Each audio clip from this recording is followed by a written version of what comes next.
अच्छा, रिकॉर्ड पे डल गया। ओके, कोवेलेंट बॉन्ड को एक्सप्लेन करने के लिए दो थ्योरीज, ठीक है। दो थ्योरीज कौन सी हैं? एक है वैलेंस बॉन्ड थ्योरी, ठीक है, एक है मॉलिक्यूलर ऑर्बिटल थ्योरी, ठीक है। अब हम एक को हम क्या नाम देते हैं?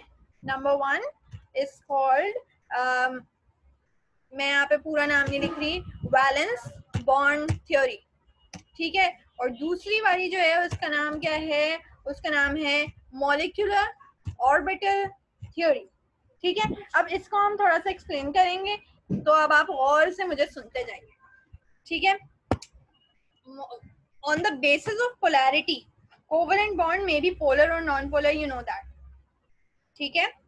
जैसे कुछ बॉन्ड जो है, जैसे हाइड्रोजन क्लोराइड का बॉन्ड है, ठीक है, उसमें जो है आप देखेंगे कि हाइड्रोजन क्लोराइड में आप कहेंगे कि जो है क्या है, हाइड्रोजन पर पॉजिटिव चार्ज आ रहा होता है, क्लोराइड पे नेगेटिव चार्ज आ रहा होता है, तो उस बेसिस पे वो पोलर होता है, ठीक है। हाइड्रोजन क्लोराइड जो है वो पोलर होता है, बट देयर आर अदर्स जो कि नॉन पोलर होते हैं, ठीक है। नॉन पोलर कोवेलेंट बॉन्ड होते हैं, ठीक है। Covalent bond between similar atoms is always non polar, ठीक है। जैसे अगर मैं कहूँ कि क्लोरीन का आयन, क्लोरीन के दो एटम्स मिलके एक मॉलिक्यूल बना रहे हैं, ठीक है, Cl2 है, ठीक है, तो उसके अंदर covalent bond between similar atoms would be non polar, सही है। अच्छा, फिर जो है अगर मैं कहूँ कि कोवेलेंट बॉन्ड फॉर्म हो रहा है between two different atoms, then it would be polar, ठीक है। ये बात क्लियर है? अच्छा, on the basis of way of formation, ठीक है, फॉर्म कैसे हुआ ये कोवेलेंट बॉन्ड, ठीक है, उस बेसिस पे कोवेलेंट बॉन्ड की जो है टाइप्स हैं दो, एक है सिग्मा, दूसरा है पाई, ठीक है। ये सब तुम लोगों को पता है, इसलिए मैं बहुत ज्यादा इसको डिटेल में तो जाऊंगी, ठीक है, लेकिन जरूरी डिटेल्स में जाऊंगी, गैर जरूरी डिटेल्स में कोशिश करूंगी ना जाऊं, या फिर उनको खुलासतन बयान कर दूं, ठीक है। अच्छा, सिग्मा बॉन्ड को हम क्या कहते हैं कि जब हेड टू हेड बॉन्डिंग होगी, यानी लीनियर बॉन्डिंग होगी, तो हम सिग्मा बॉन्ड कहेंगे, और जब साइड टू साइड ओवरलैपिंग होगी, ठीक है, तो हम कहेंगे कि पाई बॉन्ड फॉर्म हुआ है, ठीक है। याद होगा कि सारे बॉन्ड्स जो हैं इनकी बड़ी अच्छी अच्छी डायग्राम्स की प्रैक्टिस की थी फर्स्ट ईयर में, ठीक है। तो according to valence bond theory, ठीक है, वैलेंस बॉन्ड थ्योरी, ठीक है, एक होता है एटॉमिक ऑर्बिटल, ठीक है। एटॉमिक ऑर्बिटल जो होते हैं वो मोनोसेंट्रिक होते हैं, मोनोसेंट्रिक यानी उनका जो है वन सेंटर है, या वन एक न्यूक्लियस फॉर्म कर लेते हैं, ठीक है। और फिर जो है वो अलग होते हैं तो मॉलिक्यूलर ऑर्बिटल बन जाते हैं, डाइसेंट्रिक हो जाते हैं, ठीक है। According to valence bond theory, atomic orbital does not lose its identity and they are monocentric, ठीक है, they are attracted by one nucleus only, ठीक है। एटॉमिक ऑर्बिटल जब फॉर्म होता है तो वो ऐसा होता है।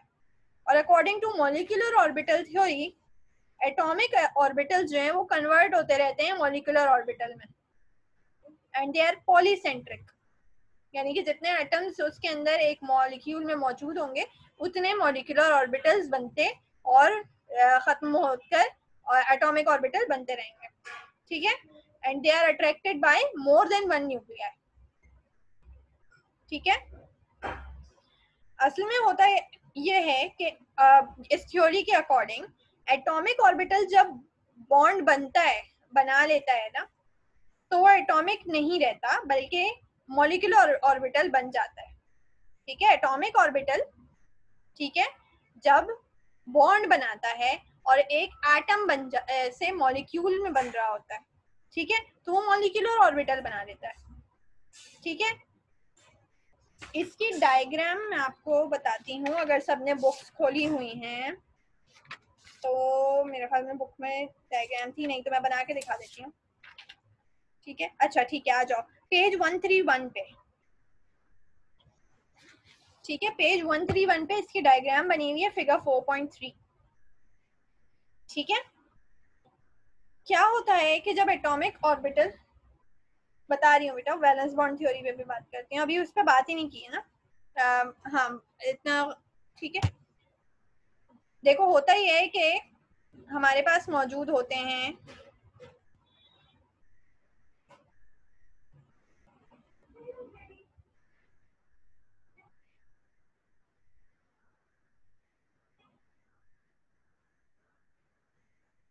एटम्स। ठीक है, according to valence bond theory atomic orbital जो है ना वो अपनी आइडेंटिटी कभी लूज नहीं करता। ठीक है, और वो हमेशा मोनोसेंट्रिक रहता है, यानी उसके पास एक न्यूक्लियस होता है, ये न्यूक्लियस है और ये इस न्यूक्लियस से अट्रैक्ट होगा। ठीक है, और अब इसका यही न्यूक्लियस हमेशा कायम रहेगा। ठीक है, समझ आई बात। ये है वैलेंस बॉन्ड थ्योरी। इसके अकॉर्डिंग ये जो वैलेंस बॉन्ड शेल है ना, सिर्फ इनके दरमियान अट्रैक्शन होती है। ठीक है, क्लियर है। और जो एटम है वो अपना मोनोसेंट्रिक रहेगा। ठीक है, जबकि according to your molecular orbital theory, ठीक है, ये एटम जो है ये मॉलिक्यूल में जब कन्वर्ट होता है, ठीक है, तो इसके इसके न्यूक्लियाई के दरमियान भी अट्रैक्शन होती है। ठीक है, न्यूक्लियाई के दरमियान भी अट्रैक्शन होती है, और वो न्यूक्लियाई जो हैं वो आपस में एक पॉलीसेंट्रिक न्यूक्लियस फॉर्म कर लेता है। ठीक है, और ये पॉलीसेंट्रिक न्यूक्लियस जो है ये बॉन्डिंग और एंटी बॉन्डिंग मॉलिक्यूलर ऑर्बिटल में तब्दील होता रहता है। ठीक है, मॉलिक्यूलर ऑर्बिटल बॉन्डिंग, अब ये जो मॉलिक्यूलर ऑर्बिटल बना है ना, समझ आ रही है बात, अभी तक की बात क्लियर है ना। ये वैलेंस बॉन्ड थ्योरी है, इसके अकॉर्डिंग सिर्फ ये जो वैलेंस शेल है इनके दरमियान अट्रैक्शन होगी और ये दोनों जो है आपस में जुड़े रहेंगे। ठीक है, इसको एक्सप्लेन किया था किसने, इसको एक्सप्लेन किया था हिटलर और लंदन। ठीक है, ये लुईस थ्योरी की एक्सटेंशन थी। Valence bond theory is the extension of a theory called Lewis theory। ठीक है, असल में जब साइंसदानों ने ये कोवलेंट बॉन्ड के बारे में कहानी सुन ली, ठीक है, कोवलेंट बॉन्ड को जो सबसे पहले एक्सप्लेन किया था ना, वो एक्सप्लेन करने वाले जो साहब थे, ठीक, उन साहब का नाम था लुइस, G.N. लुइस। इनका ताल्लुक था यूएसए से। ठीक है, जब इन साहब ने अपनी ये थ्योरी दे दी कि कोवलेंट बॉन्ड होता है, ठीक है, कोवलेंट बॉन्ड का दुनिया में कोई वजूद है, ठीक है, तो उस बॉन्ड के उसके बारे में साइंसदानों ने सोचना शुरू कर दिया कि आयोनिक बॉन्ड के बारे में तो बता दिया कि क्रिस्टल लैटिस होता है, ठीक है, लेकिन कोवलेंट बॉन्ड का शेप क्या है, ठीक है, दुनिया वाले इस बारे में परेशान थे। तो फिर मुख्तलिफ साइंसदानों ने थ्योरीज देना शुरू की। दो साइंसदान मिले, हिटलर और लंदन। ठीक है, उन्होंने लुईस थ्योरी को, यानी कि कोवलेंट बॉन्ड की थ्योरी को एक्सप्लेन करने के लिए सोचा। जब उन्होंने सोचा तो उन्होंने दी अपनी थ्योरी, जो कि थी वैलेंस बॉन्ड थ्योरी। सही, वैलेंस बॉन्ड थ्योरी, क्लियर। और उसके अकॉर्डिंग ऐसा होता था कि वैलेंस शेल जो है वो आपस में जुड़ जाते और आपस में शेयरिंग ऑफ इलेक्ट्रॉन कर लेते थे। ठीक है, लेकिन फिर एक जो है ग्रुप आया 1930 में, ठीक है, उसका नाम था हंड, हकल और मलिकन। ठीक है, हंड, हकल और मलिकन, इन लोगों ने एक ऑल्टरनेटिव थ्योरी दी और ये थ्योरी थी मॉलिक्यूलर ऑर्बिटल थ्योरी। ठीक है, इस थ्योरी के अकॉर्डिंग ये भी एक्चुअली एक्सटेंशन थी।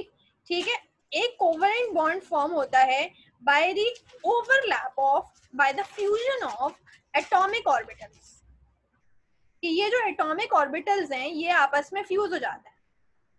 ठीक है, क्लियर। और इनके फॉर्मेशन में के दौरान जो है फिर बॉन्डिंग और एंटी बॉन्डिंग ऑर्बिटल्स बनते हैं, सही। और इस दौरान जो मॉलिक्यूलर ऑर्बिटल होता है, ठीक है, वो पॉलीसेंट्रिक होता है, उसके अंदर न्यूक्लियाई कुछ इस तरह से होंगे।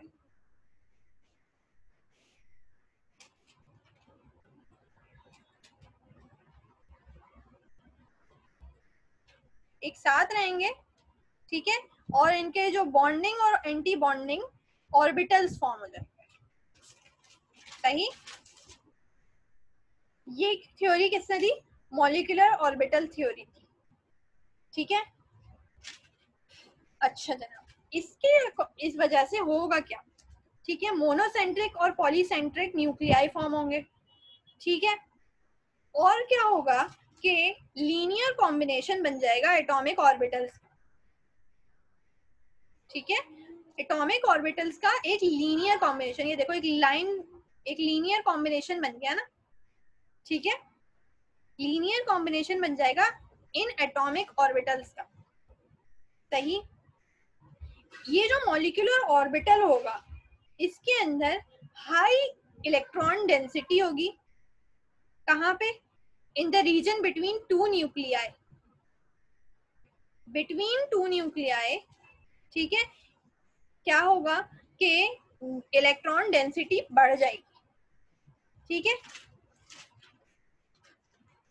होगा ये कि a molecular orbital with high electron density in the region between two nuclei having lower energy than either of the parent atomic orbitals from which molecular orbital is derived, ठीक है। ये जो यहाँ पे क्या हो रहा था कि इलेक्ट्रॉन्स अलग अलग घूम रहे थे, ठीक है। यहाँ पे क्या होगा, इलेक्ट्रॉन जो है यहाँ पे अपनी डेंसिटी, इस रीजन में अपनी density between the two nuclei ज्यादा बना देंगे, ठीक है। और दूसरा क्या होगा कि the other molecular orbital having higher energy with a nodal plane और of low electron density between the two nuclei, ठीक है। तो यहाँ पे क्या होगा कि हमने अभी बात कर रहे हैं एंटी बॉन्डिंग और बॉन्डिंग न्यू ऑर्बिटल्स पर, ठीक है। बॉन्डिंग, जब एंटी बॉन्डिंग और बॉन्डिंग ऑर्बिटल्स फॉर्म हो रहे हैं, हमने अभी कहा ना कि एंटी बॉन्डिंग और बॉन्डिंग, जब मॉलिक्यूलर ऑर्बिटल बनता है ना, तो उसमें बॉन्डिंग और एंटी बॉन्डिंग पेयर्स बनते हैं, ठीक है। क्लियर है हमारी बात? और इसी की बदौलत जो है फिर क्या बनेंगे, सिग्मा और पाई बॉन्ड, ठीक है। बॉन्डिंग और एंटी बॉन्डिंग और सिग्मा और पाई बॉन्ड, इस पे हम फर्दर डिस्कशन करेंगे। अच्छा, एक चीज याद रखना कि हमने जो डिस्कशन किया था इंट्रामोलिक्यूलर फोर्सेस पे, ठीक है, तो उन्हीं का दूसरा नाम है वैन डर वाल्स फोर्सेस, ठीक है। वैन डर वाल्स फोर्सेस, ये दूसरा नाम लिख लेना ताकि मैं भूलूं नहीं, ठीक है। ये जो बॉन्डिंग इलेक्ट्रॉन्स होते हैं, अभी हम फिर आते हैं वापस, ये जो बॉन्डिंग इलेक्ट्रॉन्स हैं, ठीक है, इनकी डेंसिटी से सिग्मा, दो सिग्मा बॉन्ड बनता है, ठीक है, ठीक है, सिग्मा बॉन्ड बनता है, ठीक है। अच्छा, और फिर जो है इस एक्सप्लेनेशन के तहत, ठीक है, ये जो मॉलिक्यूलर ऑर्बिटल थ्योरी थी, इसकी एक्सप्लेनेशन के तहत सिग्मा बॉन्ड और पाई बॉन्ड की जो है को एक्सप्लेन करने के लिए शेप ऑफ ऑर्बिटल मॉलिक्यूल्स जो है डिजाइन किए गए थे, ठीक है। और वो जो शेप्स ऑफ मॉलिक्यूल्स था, ठीक है, वो hybrid orbital model, hybrid orbital theory, और फिर valence shell electron pair repulsion theory, यानी जिसको हमारी बुक ने कहीं पे VSEPR लिखा है, ठीक है, वो बनाते हैं। ये जो हम बॉन्डिंग पेयर की बात, बॉन्डिंग ऑर्बिटल्स की बात कर रहे थे, उसकी बदौलत क्या बनता है, सिग्मा बॉन्डिंग बनती है और सिग्मा स्टार बॉन्डिंग बनती है, ठीक है। सिग्मा बॉन्डिंग और सिग्मा स्टार बॉन्डिंग ये बनता है, ठीक है। अब इस पे जो है हम फर्दर डिस्कशन करेंगे, लेकिन ये टॉपिक जो है ना, ये काफी तवील है, कोवलेंट बॉन्ड का टॉपिक सबसे ज्यादा तवील है हमारी किताब में, ठीक है। बाकी आयनिक बॉन्ड को भी इतना नहीं डिस्कस किया गया जितना कोवलेंट बॉन्ड को किया गया, तो इस पे हम डिस्कशन करेंगे इंशाल्लाह अपनी नेक्स्ट क्लास में, ठीक है। तो आज हम जो है इस टॉपिक को यहीं पे एंड करते हैं, ठीक है। क्लास ये रखने का मकसद ये था कि हम जो है चैप्टर नंबर 4 को एक दफ़ा सेट ऑफ कर दें, ताकि जो है हम थोड़ा सा अपनी तरफ से काम हो सके, ठीक है। मेरे ख्याल में आज आपका जो टास्क होगा वो ज़्यादा होगा आयनिक बॉन्ड पे, ठीक है। और जितना हमने वैलेंस बॉन्ड थ्योरी और मॉलिक्यूलर ऑर्बिटल थ्योरी को स्टडी किया है, ठीक है, जिस कदर कर चुके हैं, अभी इसकी फर्दर एक्सटेंशन हम स्टडी करेंगे, ये मुकम्मल नहीं हुआ है टॉपिक उतना, ठीक है। लेकिन मैं चाह रही थी कि इसका ओवरव्यू आपको दे दूं, ठीक है, इसलिए मैंने कहा सेकंड क्लास भी अरेंज कर लेते हैं, ठीक है। तो वैलेंस बॉन्ड थ्योरी और मॉलिक्यूलर ऑर्बिटल थ्योरी, इसको पहले आपने बुक से स्टडी करना, ठीक है। हम अभी काफी हद तक इसको ओवरव्यू के साथ डिस्कस कर चुके हैं, लेकिन मैं इसको फर्दर एक्सटेंशन दूंगी with the shape of molecules and with sp bondings, sp2 sp3 bondings और pp बॉन्डिंग और sp बॉन्डिंग, ठीक है। ये सारी चीजें अभी इंशाल्लाह हम आगे डिस्कस करेंगे, ठीक है। बाकी जो है हमारे पास वैन डर वाल्स फोर्सेस का टॉपिक होगा इस चैप्टर में। When will be the next class? हाँ बेटा, सैटरडे होगी इंशाल्लाह, ठीक है, सैटरडे होगी, और सैटरडे से हम फिर जो है इंशाल्लाह इस टॉपिक को कंटिन्यू करेंगे, और मैं इंशाल्लाह आपको कुछ एमसीक्यूज भी क्लास में करवाऊंगी, ठीक है। तो नेक्स्ट क्लास जो हमारी होगी इंशाल्लाह 1-1.5 घंटे का टॉपिक है, ताकि जिसमें हम ये टॉपिक जो है अपने डिस्कस करेंगे और कंप्लीट करेंगे, ठीक है। यहाँ पे हम अपनी क्लास को एंड करते हैं, ठीक है। कोई क्वेश्चन है अभी तक के डिस्कशन में? किसी को कोई question? No miss, any questions? Hafsa, Munira, Munira ने तो बता दिया नहीं है क्वेश्चन। माहीन कोई सवाल? उरीदा कोई सवाल? किसी का कोई क्वेश्चन नहीं है? क्लास एंड करें फिर हम ये बॉन्डिंग और हाँ बेटा, बॉन्डिंग और एंटी बॉन्डिंग ऑर्बिटल्स मैं समझाऊंगी, लेकिन अब जो ये जो टॉपिक है ना, हम इसको मैं इसको फर्दर एक्सटेंड करूंगी नेक्स्ट क्लास में, ठीक है। तो वहां पे आपको थोड़ा और बेहतर समझ आ सकेगा, ठीक है। क्लियर है आपका? ओके, चलो यहाँ पे हम एंड करते हैं, ठीक है।